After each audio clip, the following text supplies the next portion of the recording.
Cette semaine, mon arrêt poutine, c'est à Charlesbourg, en banlieue de Québec, au Flashbourg. Et vous connaissez les règlements habituellement de la série, hein? Toutes les poutines que j'essaye, je les essaye pour la première fois devant vous. Alors là, je vais être très transparente, très honnête avec vous. Le Flashbourg, je l'ai déjà essayé récemment. Donc, je suis déjà venue, j'ai goûté la poutine, je l'ai adorée. C'est la raison pour laquelle j'ai envie de revenir ici et de vous la présenter. Je me suis dit qu'après tout, le but de la série, c'est de vous faire découvrir les bons endroits et c'en est un. Alors, je vous le présente aujourd'hui. Ici, on utilise beaucoup de shortening, contrairement à beaucoup de monde, parce que à tous les matins, dans notre friteuse d'huile de cuisson, on change nos huiles à tous les matins. Pour ce qui est de la patate, ici, j'achète de la patate qui est de type évolutive, comme toi tu dis si bien, la patate saisonnière. Puis on va travailler cette patate-là de différentes façons. On va la blanchir à 300 degrés dans des friteuses qui dégagent 144 000 BTU. Ça, c'est pas tout le monde qui fait ça. Puis après, on va la faire cuire dans des friteuses qui dégagent 110 000 BTU avec une cuisson de 325, ce qui fait une patate super dorée puis excellente. Le fromage Kingsley, compagnie Saputo. Un fromage qui n'est pas en vente libre, il faut être restaurateur ou commerçant pour l'acheter. Il y a des étapes de transformation différentes qui font en sorte que sous la sauce qui est très chaude, ils ne fondent pas. C'est 3 bases de sauce à base de poudre, puis on va inclure aussi des épices moulues qu'on met dedans. Entre autres, peut-être sel rose, que je peux te donner un petit cue, mais sinon, quoi, je t'en dis pas plus. C'est sûr, la meilleure poutine que tu vas avoir mangée dans ta vie, évidemment, c'est celle-là qui est à côté de chez vous, que tu as tout mangé dans le temps de ton enfance. Mais une chose est certaine, c'est la mienne ici, est faite avec amour, ça, c'est incontestable.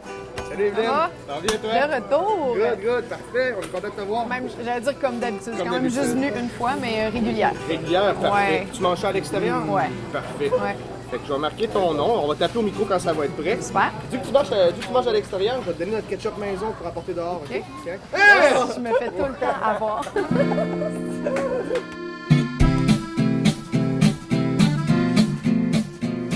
Frites, dans mon souvenir, extrêmement croustillantes. Parfaite. Elle me rappelle le croustillant, attention, juste le croustillant, des frites de chez Burger King, mais en vraiment meilleure qualité, dans une meilleure graisse. C'est ça que ça donne.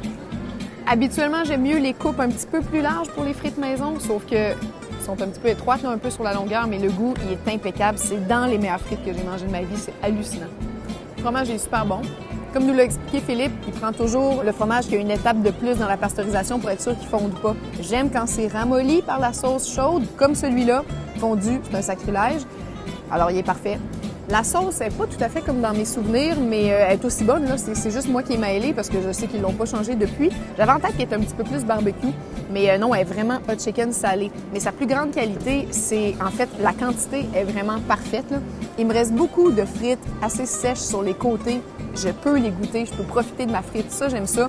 L'IPS est respecté, indice de pénétration de la sauce impeccable, les frites sont pas molles. Elle est super bonne, tout est là. Petite mention spéciale aussi pour le format et le type d'assiette dans lequel c'est.